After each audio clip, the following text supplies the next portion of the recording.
TK421, wire 2 at your post. TK421, do you copy?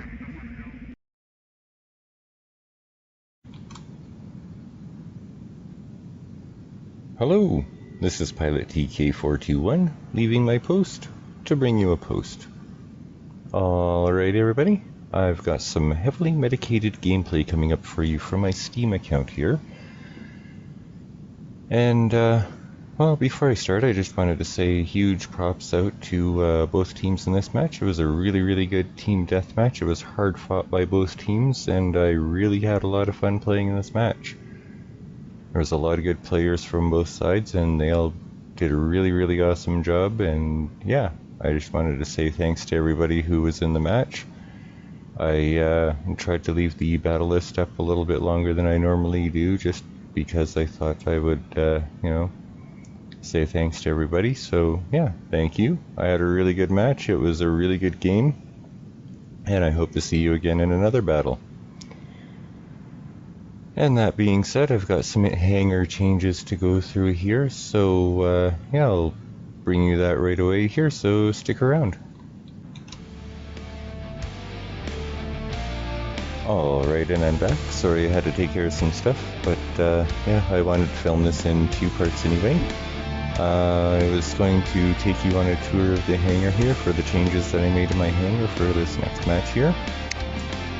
And for my Ox King here, I decided to go full shotgun Shane with it because I actually really like the shotguns. I just recently got a 3rd shotgun for this thing, and I decided to try them out even though they're rather low level. I got this one up to 5, I'm going to match them up to 7 and pull out the levels between them and stuff like that, but yeah, they're pretty good. They do 533 damage per projectile, I believe, and they've got a 2-second reload per bullet or something like that, I think. But yeah, they got a 500-meter range, and they do some defense mitigation and whatnot. I really like this build. It's great for stomping around the battlefield and taking out some high-value targets. I think in this battle I needed to you know, take out a Arthur that was trying to flank us and come at us from behind and get into a nice little position where he could you know, be relatively unscathed, but I took care of that relatively quickly. But yeah, anyway, for modules, I've got the 2 level 10 antimatter reactors, a level 10 self-fix unit, and I've got a level 1 quantum sensor right now because I just decided to toss that on there because in this match also I could have actually used it to help take care of an Orochi that was bugging me at a beacon. And as for other changes, we have what I like to refer to as the Ragnarok Rambo, and it is the tier. It's only level 8, but yeah, it's pretty good. I really like this build actually. It's got level 9 Sinister Pulsars, and the level 9 Sinister Pulsars do 1,310 damage per shot. They have a 5-second reload. And they got lockdown, which is kind of nice, and it's got an effect accumulation of 109%. And the other weapon I'm running for the light weapon slot is the Scalds, and they do 715 damage per shot, and they've got a 6-second reload. Sorry, that's per rocket.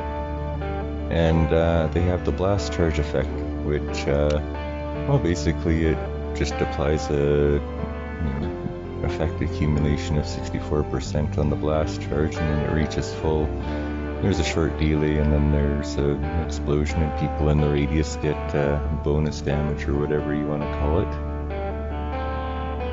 But I really like these weapons. They're great for when you want to, you know, help take out people at beacons that are contested in highly valued places. And as for modules, I'm running 2 fortifiers. They're both level 1 right now. I don't have enough silver to start leveling up my modules yet, but eventually I'll get around to leveling them up or whatnot. But I might run another fortifier on it, or I might find a different module in the meantime or whatever, but I'll eventually get it up to level 8. And I've got an advanced repair unit that I use because, well, it's a bit of a brawler, if you will. It doesn't really brawl, but it does so from a distance, if you kind of get my drift on that. But yeah, anyway, the basic stats at level 8 is 161,000 hit points. It's got a speed of 45 kilometers an hour, interestingly enough. When you put the top weapons away, you gain, I believe, 15 kilometers an hour speed boost, which actually gives you a 60 kilometer an hour speed with the weapons put away, which actually makes it kind of useful for grabbing some beacons here and there. And the physical shield that comes out when its light weapons are out is 120,000 hit points. It has a repair that it does when its light weapons are put away of 775 hit points per second.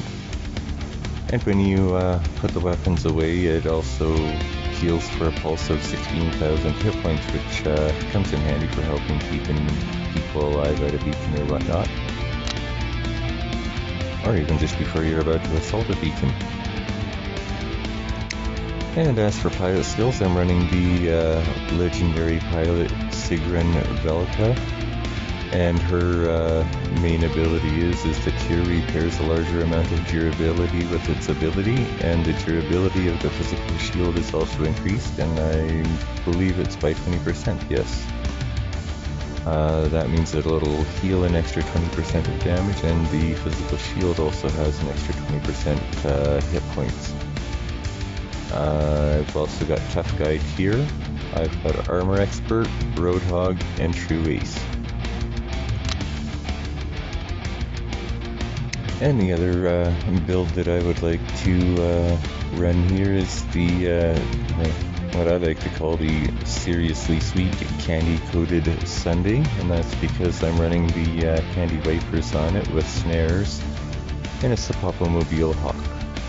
Actually, I really kind of like this model. It's kind of fun to run around and stuff, and well, it's kind of fun to chase Owl Mings around in Hello Kitty, but whatever. It's fun. I like it.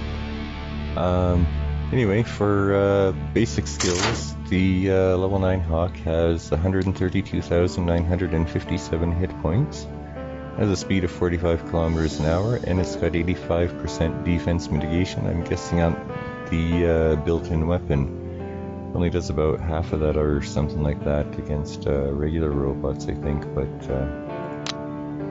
yeah, it's a really good robot. I really have a lot of fun running around in this, and yeah, I just really like the overall design on it. In case you are wondering, it was actually a crossover event that brought us this model, and yeah, it was featured in Series Sam 4, I believe it was, but yeah, it was a fun game.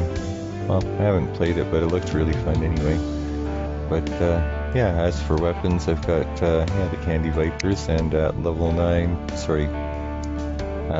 2 Mark II, they do 934 damage per shot, and they've got a 10-second reload, and for damage over time, they do 112 damage per second for 5 seconds each shot. And they've got an effect chance of 100%. And for the snares, I'm running at level 7. They do 3,050 damage. They have a 600 meter range. They have a 5-second reload. I'm not sure on that though, because it takes about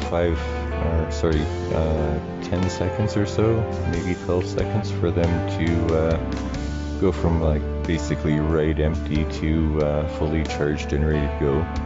And they apply the freeze effect, and the effect accumulation for that is 121%. Like I said, I really like this build. It does a really good job at taking care of Fenrir's and other players that are running resistance robots. Fun fact, it's actually really good for taking out shells too. I found that out in some of my test runs. But alright, pilot skills. As for the pilot skills, I've got Damned Johnny, which gives the Hawk's built-in weapon the ability to lock down enemies. I've got Destroyer, which is a gold skill here. I got that when I was choosing for free. I was kind of happy about that one. Then I got Mechanic, Roadhog, and Guidance Operator.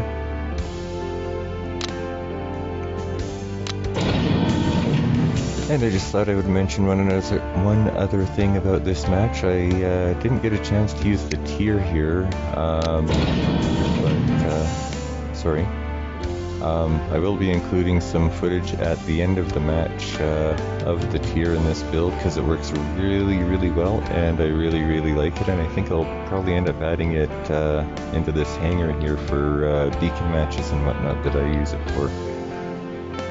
But yeah, that being said, I think I will duck on out here and I will bring you the heavily medicated gameplay from my Steam account, so stick around.